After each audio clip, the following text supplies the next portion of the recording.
You are listening to Live from the Heartland. This is Michael James. I'm your host for this morning's edition, and I'm talking with Mark Kaplan of Northside Action for Justice. Mark, one of the things that actually the focused issue that we were going to they brought you on the show was the Wilson Yards project. And you know that Wilson Avenue used to have a big kind of infrastructure for the trains and all that. And my understanding, and even when I was on the L, I saw there's a lot of kind of construction going on.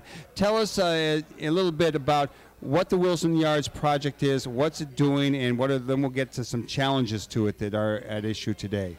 Okay, the Wilson Yards project is a mixed-use development. Which will have affordable housing and commercial development. What our major concern has been and continues to be is the affordability of having affordable housing built on the yards.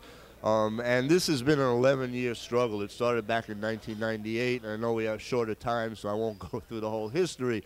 But what is currently being built there right now is 83 units of affordable family housing. Those will be 3 2- and 1-bedroom apartments, as well as 90 units in another building of affordable senior housing. In addition to that, there's going to be a 200,000 square foot Target that's being built there, as well as an additional 30,000 square feet of commercial space. So clearly it's a mixed-use development. It's not just housing, and although our major concern was to make sure, and we fought, and we brought the project to fruition, to make sure that on this 5-acre piece of land there was a substantial amount of housing that would be affordable to low and moderate income residents. We're also concerned about making sure that the jobs that are brought to the Wilson Yard are 1, living wage jobs, and 2, respect the rights of workers there. So as we get further on in the project, we'll be involved with that. Now, Alderman Helen Schiller in the 46th Ward has supported this project. A lot of grassroots groups have worked to make it come to fruition. And my understanding in jumping around on the internet, there are some challenges coming from some various groups, and some of them may be more gentrifying in their nature. Tell us a little bit about the challenges that have come up to the Wilson Yards project. There's a group that's been organized, and its predecessors were also organized to, 1, challenge the Wilson Yards, but more than that, to transform Uptown from a low and moderate diverse community, which it is today, probably the most diverse community, not just in Chicago. Rogers Park would make that claim too, but we can tie. We'll debate that some other time. The north side of Chicago. Right, but community that clearly is extremely diverse, with everybody from Ethiopians, Eritreans, Russians, to to African Americans, to Mexicans. So it's diverse, but not just diverse in terms of race or ethnicity. It's clearly diverse in terms of income also. And class Uptown diversity. is still a majority low and moderate income community, and in a lot of ways that's the way we like to see it, because once a community becomes majority upper income, before you know it, then the diversity is gone. So this group that's opposing the Wilson Yards and has filed a lawsuit to try to stop it is basically trying to stop the affordable housing that would be going in there that would help continue the diversity in Uptown. And, they filed a lawsuit. Clearly, they represent a very small minority of the community. Just as I said at the beginning, we just had a referendum in Uptown about whether TIF funds should be used for projects like this, and it won by a 2-to-1 majority. We've had numerous surveys and referendums since the project came into existence, and the clear and very large majority of community residents want affordable housing to go up, and need it to go up, because as you know from being a long-time Northside resident, being in Uptown when we had probably 3,000 or 4,000 more units of affordable family housing. Yeah, they tore a lot of them down. First for Truman College and then beyond for development. Right, a lot of it's gone. and the only way that we'll maintain our stability and diversity will be through having more of it. So they filed a lawsuit. We don't think it has much of a basis. In fact, they're trying to portray themselves as being TIF reformers, which the TIF program, tax increment financing, is a very controversial program.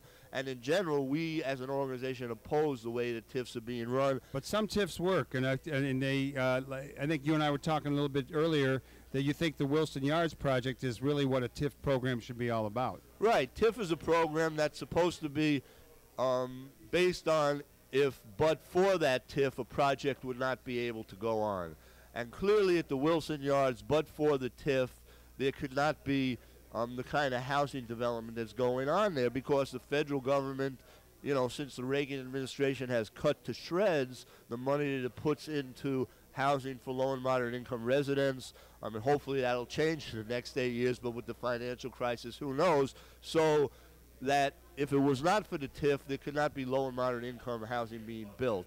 But these same people, right, who are now saying they're against the TIFs, back in 2000, in 2001, 2002, when our predecessor group, Courage, Community of Uptown Residents for Affordability and Justice, as well as a coalition, large coalition of groups on the north side, opposed the TIF that was given to Joseph Freed, who's a politically connected developer, to rehab the Goldblatt's building and put in its place a large number of condominium units, as well as a Borders, which is a chain bookstore, and there was a group of a coalition of people that had formed to oppose it. These same people and the groups that they're involved in, the Uptown Chicago Commission, the Uptown Neighborhood Council, were 100% in support of that TIF, which was a straight-up giveaway to a developer that we opposed. And did they win that one? Then they got the development in the old Goldblatt? They got the development. I see the Borders from the train. Right, the Borders and the condo development, although because of our opposition, we were able to get a lot more units of affordable condominiums, and we were also able to get a lot more money to the Heartland Alliance to rehab the Leland Hotel, the money that they needed. So while we didn't win the TIF battle, we won other things. But I'm just pointing it out to point out that no one should be fooled. These people are not TIF reformers. They are not concerned with some of the things that are wrong about the TIF program. Their concern solely, and their agenda solely, is to transform Uptown into a high-income community and to move the low and moderate income residents out. Well, Mark Kaplan, we're going to keep our eye on this challenge and the work of the Wilson Yards and Northside Action for Justice. Why don't you share with listeners how they could contact you, what they might be able to do to support your efforts, and I'm going to issue a request that you will come back on the show in the not-too-distant future. I would love to come back on the show. Northside Action for Justice, our phone number is 773-255-5256. We can, anyone who's interested can give us a call. We will have one of our regularly scheduled membership meetings in March, and we'll let everyone know about that.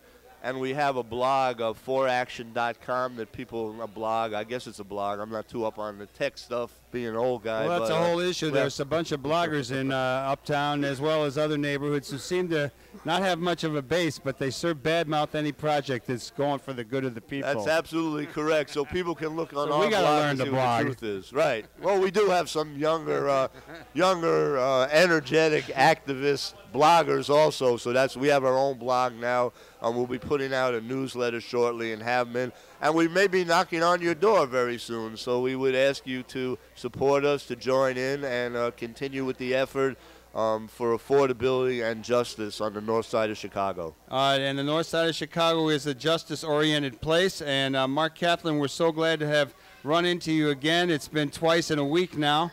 And we'll stay in touch. And let's all have a big round of applause for Mark Kaplan and the work that he and members of Northside Action for Justice are doing. Thank you. All right. Thank you, brother. See ya.